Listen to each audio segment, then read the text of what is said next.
Hello दोस्तों, स्वागत है आपका अपने चैनल उत्तराखंड नॉलेज हब में। दोस्तों, आज मैं आपके लिए सामान्य हिंदी के व्याकरण से काल से संबंधित महत्वपूर्ण प्रश्न लेके आया हूं, जो कि दोस्तों विभिन्न प्रतियोगी परीक्षाओं में पूछे गए हैं। और दोस्तों यहाँ लोअर पीसीएस, अपर पीसीएस, स्नातक स्तरीय परीक्षा, वीडियो वीपीडीओ पटवारी लेखपाल व दोस्तों राज्य व केंद्रीय सभी सरकारी भर्ती परीक्षाओं हेतु समान रूप से उपयोगी है। तो चलिए दोस्तों, आज का टॉपिक शुरू करते हैं।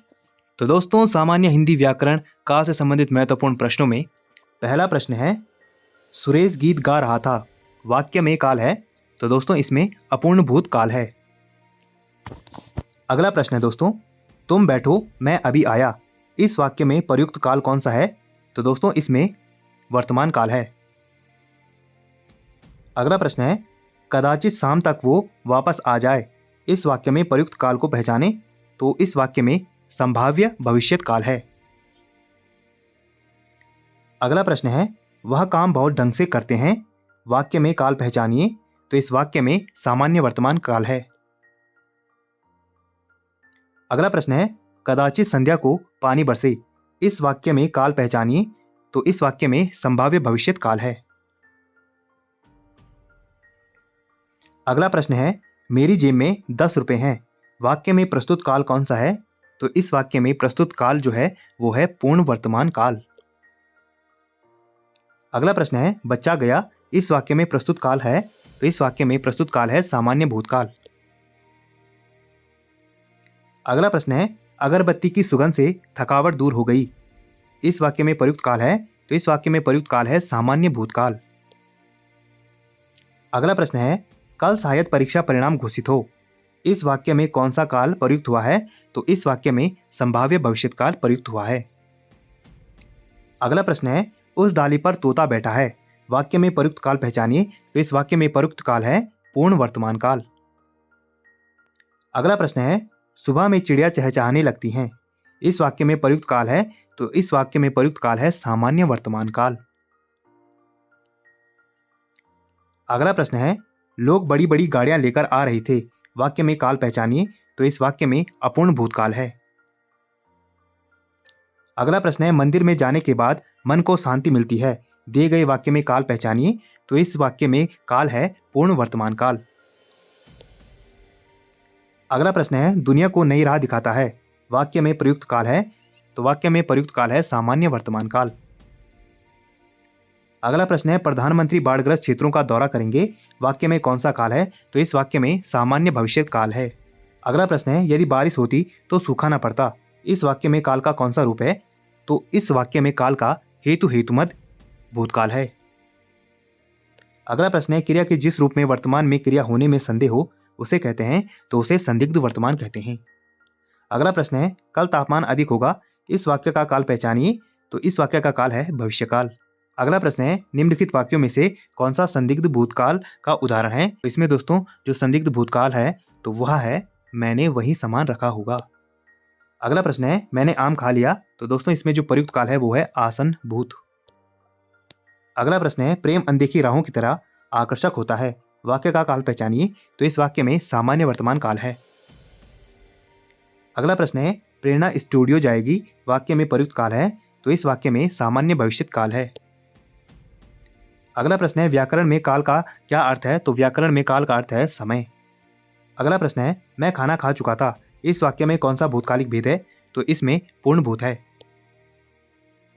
अगला प्रश्न है, निम्नलिखित में किस किस वाक्य में भविष्य काल है? तो दोस्तों इसमें मैं आपकी प्रतीक्षा करूंगा, ऑप्शन बी में भविष्य काल है। अगला प्रश्न है, जो क्रिया अभी हो रही हो उसे कहते हैं, तो उसे कहते हैं अपूर्ण वर्तमान। अगला प्रश्न है, यदि मैं समय पर स्टेशन पहुंचता तो मेरी गाड़ी न छूटती। तो दोस्तों इसमें जो काल है वह है हेतु हेतुमद भूतकाल। अगला प्रश्न है, क्रिया के जिस रूप से क्रिया निष्पादन के समय का ज्ञान हो उसे कहते हैं, तो उसे काल कहते हैं। अगला प्रश्न है, किस वाक्य में हेतु हेतुमद भूतकाल का प्रयोग हुआ है? तो यह वाक्य है, सावधानी बरती तो दुर्घटना न होती। अगला प्रश्न है, वह पढ़ रहा होगा, वाक्य किस काल के भेद का उदाहरण है? तो यह है संदिग्ध वर्तमान। अगला प्रश्न है, कर्ता के नए चिन्ह का प्रयोग इनमें से कहाँ होता है? तो इसका प्रयोग होता है दोस्तों सामान्य भूत में। अगला प्रश्न है, वह आया है, इनमें से किस काल का उदाहरण है? तो यह पूर्ण वर्तमान का उदाहरण है। अगला प्रश्न है, पानी बह रहा था, इस वाक्य में क्रिया किस काल का बोध करा रही है? तो इस वाक्य में क्रिया अपूर्ण भूत का बोध करा रही है। अगला प्रश्न है, बारिश हो रही थी, इस वाक्य में क्रिया किस काल का बोध करा रही है? तो इस वाक्य में क्रिया अपूर्ण भूत का बोध करा रही है। अगला प्रश्न है, वह खा रहा था, इस वाक्य में क्रिया किस काल का बोध करा रही है? तो यह बोध करा रही है अपूर्ण भूत का। अगला प्रश्न है, वह कविता गायन करती है, इस वाक्य में क्रिया किस काल का बोध करा रही है? तो इस वाक्य में क्रिया सामान्य वर्तमान काल का बोध करा रही है। अगला प्रश्न है, रमा विद्यालय जाती है, इस वाक्य का अपूर्ण भूतकाल में रूपांतरण क्या होगा? तो इस वाक्य का अपूर्ण भूतकाल में रूपांतरण होगा रमै विद्यालय जा रही थी। अगला प्रश्न है, शायद कल यहाँ निर्माण का शिलान्यास होगा, इस वाक्य में क्रिया किस काल का बोध करा रही है? तो इस वाक्य में क्रिया संभाव्य भविष्यत काल का बोध करा रही है। अगला प्रश्न है, आप पढ़ें तो मैं लिखूं, इस वाक्य में क्रिया किस काल का बोध करा रही है? तो इस वाक्य में क्रिया हेतु हेतुमत भविष्यत काल का बोध करा रही है। अगला प्रश्न है, लता मंगेशकर गाती है, इस वाक्य में क्रिया किस काल का बोध करा रही है? तो इस वाक्य में क्रिया सामान्य वर्तमान काल का बोध करा रही है। अगला प्रश्न है, लड़का आया, इस वाक्य में क्रिया किस काल का बोध करा रही है? तो इस वाक्य में क्रिया सामान्य भूत का बोध करा रही है। अगला प्रश्न है, इशिता गीत गाएगी, यह वाक्य किस काल का सूचक है? तो यह भविष्यत काल का सूचक है। अगला प्रश्न है, वर्तमान काल के कितने भेद हैं? तो वर्तमान काल के 5 भेद हैं। अगला प्रश्न है, लता गा रही है, इस वाक्य में क्रिया किस काल का बोध करा रही है? तो इस वाक्य में क्रिया अपूर्ण वर्तमान का बोध करा रही है। अगला प्रश्न है, लता गीत गा रही थी, यह किसका उदाहरण है? तो यह है अपूर्ण भूत का। अगला प्रश्न है, संभवतः कल इस पुस्तक का विमोचन होगा, इस वाक्य में क्रिया किस काल का बोध करा रही है? तो इसमें क्रिया संभाव्य भविष्यत काल का बोध करा रही है। अगला प्रश्न है, बिल्ली खेल रही है, इस वाक्य में क्रिया किस काल का बोध करा रही है? तो इस वाक्य में क्रिया अपूर्ण वर्तमान का बोध करा रही है। अगला प्रश्न है, मैं लड़के को वेद पढ़ाता हूं, इस वाक्य में कितने कर्म हैं? तो इस वाक्य में 2 कर्म हैं।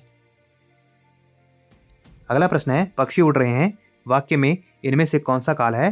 तो इसमें अपूर्ण वर्तमान काल है। अगला प्रश्न है, अध्यापिका नृत्य सिखाएंगी, इस वाक्य में क्रिया किस काल का बोध करा रही है? तो इस वाक्य में क्रिया सामान्य भविष्यत काल का बोध करा रही है। अगला प्रश्न है, मैं पढ़ूंगा, किस काल का उदाहरण है? तो यह सामान्य भविष्य काल का उदाहरण है। अगला प्रश्न है, अध्यापक पाठ पढ़ाएंगे, इस वाक्य में क्रिया किस काल का बोध करा रही है? तो इस वाक्य में क्रिया सामान्य भविष्यत काल का बोध करा रही है। अगला प्रश्न है, कौन सा वाक्य पूर्ण भूतकाल का उदाहरण है? तो यह है, वे आई थी। अगला प्रश्न है, वह आदमी हो तो मेरी चिट्ठी उसे दे देना, कौन सा काल है? तो यह है संभाव्य वर्तमान काल। अगला प्रश्न है, सीता सो रही थी, वाक्य में क्रिया का कौन सा काल है? तो इसमें क्रिया का अपूर्ण भूतकाल है। अगला प्रश्न है दोस्तों, लड़के ने पुस्तक पढ़ी है, दोस्तों यहाँ पे होगी नहीं, यहाँ पे है। वाक्य में क्रिया का काल है, तो दोस्तों इसमें पूर्ण वर्तमान काल है।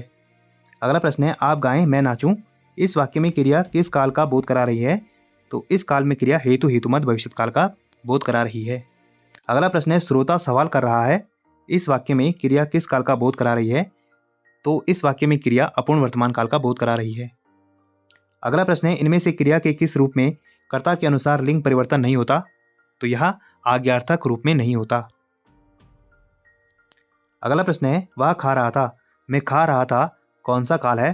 तो यह है अपूर्ण भूत। अगला प्रश्न है, मैं परीक्षा लिख चुका हूं, इस वाक्य में क्रिया किस काल का बोध करा रही है? तो इस वाक्य में क्रिया पूर्ण भूत का बोध करा रही है। अगला प्रश्न है, मैंने आम खाया है, वाक्य इनमें से किसका उदाहरण है? तो यह है आसन्न भूत का। अगला प्रश्न है, संभवतः वह लिखता हो, इस वाक्य में कौन सा काल है? तो इसमें संभाव्य वर्तमान काल है। अगला प्रश्न है, गायक गीत गा रहा है, यह किस काल का उदाहरण है? तो यह तात्कालिक वर्तमान काल का उदाहरण है। अगला प्रश्न है, राम खाता होगा, यह किस काल का उदाहरण है? तो यह संदिग्ध भूतकाल का उदाहरण है। अगला प्रश्न है, संभव है कि कल हमारा परिणाम निकले, इस वाक्य में क्रिया किस काल का बोध करा रही है? तो इस वाक्य में क्रिया संभाव्य भविष्यत काल का बोध करा रही है। अगला प्रश्न है, बांसुरी बज रही थी, यह वाक्य किस काल का उदाहरण है? तो यह है अपूर्ण भूत का उदाहरण। अगला प्रश्न है, वह रोज देर से उठता है, इस वाक्य में किस काल का उदाहरण है? तो यह सामान्य वर्तमान काल का उदाहरण है। अगला प्रश्न है, राम बाजार जा रहा है, का संदिग्ध भूतकाल में रूपांतरण क्या होगा? तो इसका संदिग्ध भूतकाल में रूपांतरण होगा राम बाजार गया होगा। अगला प्रश्न है, जो क्रिया अभी हो रही है उसे क्या कहते हैं? तो उसे अपूर्ण वर्तमान कहते हैं। तो दोस्तों, आज हमने हिंदी व्याकरण के महत्वपूर्ण टॉपिक का से संबंधित महत्वपूर्ण प्रश्नों को देखा, जो कि दोस्तों विभिन्न प्रतियोगी परीक्षाओं में पूछे गए हैं। और दोस्तों यहाँ परीक्षा की दृष्टि से भी बहुत ही ज़्यादा महत्वपूर्ण है। और ऐसे ज्ञानवर्धक वीडियोज़ के लिए आप मेरे चैनल को लाइक कीजिए, कमेंट कीजिए, शेयर कीजिए, सब्सक्राइब कीजिए और मुझे इंस्टाग्राम पे फॉलो कीजिए। और इस वीडियो की पीडीएफ फाइल के लिए आप मुझे मेरे टेलीग्राम पे ज्वाइन कीजिए, वहाँ आपको इस वीडियो की पीडीएफ फाइल मिल जाएगी। और जितना हो सके इस वीडियो को अपने यार दोस्तों के साथ शेयर कीजिए और मेरे चैनल को ज़्यादा से ज़्यादा सब्सक्राइब कीजिए। Thank you.